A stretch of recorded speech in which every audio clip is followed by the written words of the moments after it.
Hadouken! Street Fighter, an iconic franchise that's captured the hearts of fighters everywhere. As someone who's fond of the original games, I've been on the hunt for figures to add to my collection of the characters, and I finally found them. Enter Jada Toys Street Fighter 2 figures, priced at an unbeatable $25 each. Join me as I unbox and share my initial impressions of these epic figures, from their innovative design and much more. Let's see if they live up to the hype.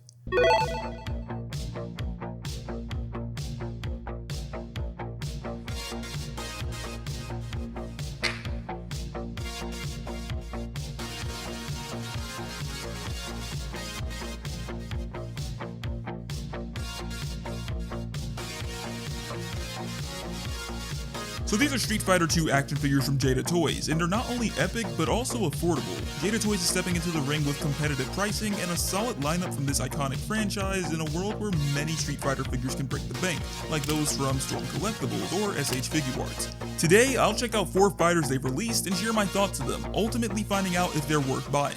Let's jump on in. Now, Jada Toys is new to the action figure scene, so one of the things I wanted to see was their presentation of each figure, and I've gotta say, it's quite genius. Each figure is packaged in a box shaped like an arcade cabinet, which is a clever design for these characters. At the front, there's a big window showcasing these figures inside, and a bunch of graphics. I love the nods to things associated with the game, like the health meter for players 1 and 2, or the controls that you would find on an arcade cabinet, as well as the logo from Ultra Street Fighter 2, the final challengers, with the respective character art on the side for the figure. On the sides of the box, you'll find more artwork featuring other fighters, but what I love most is that they tell you each fighter's country of origin, as well as their fighting style. And the back is pretty neat too, as it shows the character selection from the video game. At the time of filming, Jada Toys has already revealed the figures for some of these other fighters like Cammy, Guile, and M. Bison. They even made Evil Ryu, which was an exclusive at San Diego Comic-Con in 2023. Upon opening the box, you'll find each figure packed securely, and they have an insert that shows a stage from the video game. We have stages associated with Ryu, Chun-Li, Ken, and Fei Long. The level of creativity put into this is truly something to appreciate, whether you're a die-hard fan or a casual one. But the box is not why we're here. Let's look at our 4 figures. Having these figures unboxed, I can see why so many collectors love them. For a company just starting out with this property, I'm quite impressed by how good these turned out. And that's not to say these are perfect. There are a few things that could be improved for sure, but the overall designs are very solid. They all have that look that feels close to the classic designs of Street Fighter versus the more modern 3D versions we have now. And I think that's the biggest thing that drew me to this line from Jada Toys, is I associate this look the most with Street Fighter over the later entries, Street Fighter 2 being the one I remember the most. The sculpting on each of these is decent, some being better than others, especially when it comes to the head sculpts. Out of the 4, my favorites are Chun-Li and Ken, but comment on which ones you like the most.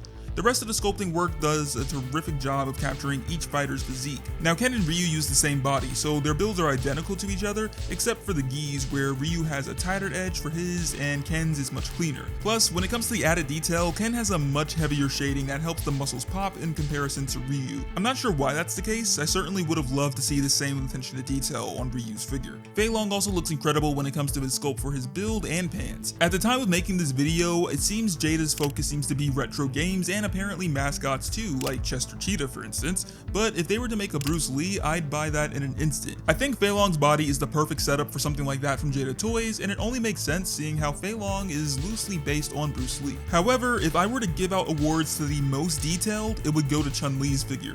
The design of her clothing is not only accurate to the game, but has a nice amount of texture too. They did an excellent job capturing the puffiness of the sleeves, those yellow designs on her outfit, and of course the iconic spiked bracelets. I know some of you may be curious how the fighters scale next to one another, and I think Jada is doing a good job so far. Ryu and Ken are about the same height, which is accurate to the games, and Chun-Li is the shortest of the group. I am curious to see how they handle the rest of the scaling of the other figures releasing soon. As I said earlier, there are a few things that can be improved with these figures, like the paint imperfection, skin tones, that sort of thing. For example, Ryu's skin tone is very orange on his figure, but when you look at him in the game, he has a much lighter skin tone, and so I think they definitely could have improved that here. And I'd say the same thing goes for Ken. It's not as bad as Ryu, but he could be a bit lighter in his tone. Okay, so these figures look pretty good considering their price range, but what about accessories? Well, each fighter comes with a simple setup that complements their fighting styles. You get an alternate head, an extra pair of hands, and effect pieces for the special moves. Effects like Ryu and Ken's Hadoukens and Chun-Li's lightning kick include an articulated stand to help prop them up, which is a nice addition. For the alternate heads, we have more expressive looks, and the skin tones were consistent with the rest of the body until I got to Fei Long's head. For some reason, this one ended up much darker in comparison to the rest of the body, as well as the original head that was on the figure. This could simply just be a QC issue, so hopefully Jada Toys has gotten a hold of this, and we won't run into this problem with other characters down the line. As for the hands, Ryu and Ken have some perfect for their Hadouken effect. Chun-Li has flat hands, and Fei Long has hands positioned in a way you would see before doing a kung fu move. Speaking of the effects though, I love how each one turned out. The Hadouken has a simple but effective design, and if you look closely, you'll see the hands inside, which is a nice attention to detail. Chun-Li's effect slides onto her foot to perform her lightning kick, and the same for Fei Long's flame effect. While other figure companies such as SH Figuarts or Storm Collectibles may have the upper hand with the amount of accessories they include, I still think Jada stands out with their selection. The only other thing I could see them including is maybe alternate head expressions, like say the beat up expressions of the fighters, and they'd be good to go. In the Street Fighter series and any fighting game in general, there are tons of moves fighters have, so when you translate these characters into action figures, they need to have articulation that delivers on this. After testing them out, I can say that Jada Toys is headed in the right direction.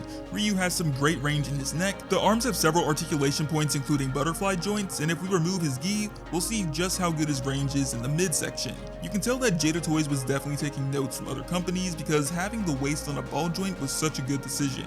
As I said in my Mayfix Batman review, these types of joints provide the best range possible and also help maintain a natural look. The legs also have several joints to help with posing, and the fact that this figure can do an even split with no problem at all is quite impressive. I would cover Ken's articulation, but since he uses the same body as Ryu, the articulation setup is identical, so there's no need. Sorry Ken. The most dynamic figures in this selection are Chun-Li and Fei Long, and rightfully so since they do a lot of high kicking and they're very flexible characters. The breakdown of the articulation is very similar to Ryu and Ken, but since they have slimmer builds, they can move significantly better. The kicking range on Chun-Li is excellent, but when I tested it on Fei Long, I was blown away because it's even higher than Chun-Li's, plus when you combine that crunch in the waist and diaphragm, it gets even better. When it comes to any issues I may have experienced with the articulation, I think the biggest thing was just looseness in some of my figure's joints. It's not something that ruins the experience, but it is noticeable, and hopefully this will improve over time with Jada Toys. Moving past it though, I spent some time posing these figures and pairing them with the included effects, and I've gotta say, Jada truly gave these figures their all.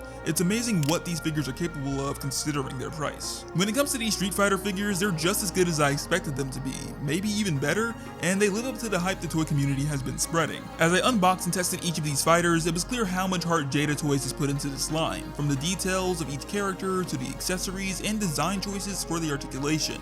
They may have some slight improvements to make along the way to truly perfect things, but at $25, these are hard to beat. I'm quite excited to see how the rest of the fighters will turn out and even test out the other figures Jada has planned. I've heard great things about their Chester Cheetah, and I can't wait for the Cyberpunk Edge Runners they'll be releasing. But let's continue the conversation in the comments by letting me know what you think of these figures and what other retro games you'd hope to see Jada Toys tackle next. Thank you all for watching, and I'll catch you all soon with more action figure goodness.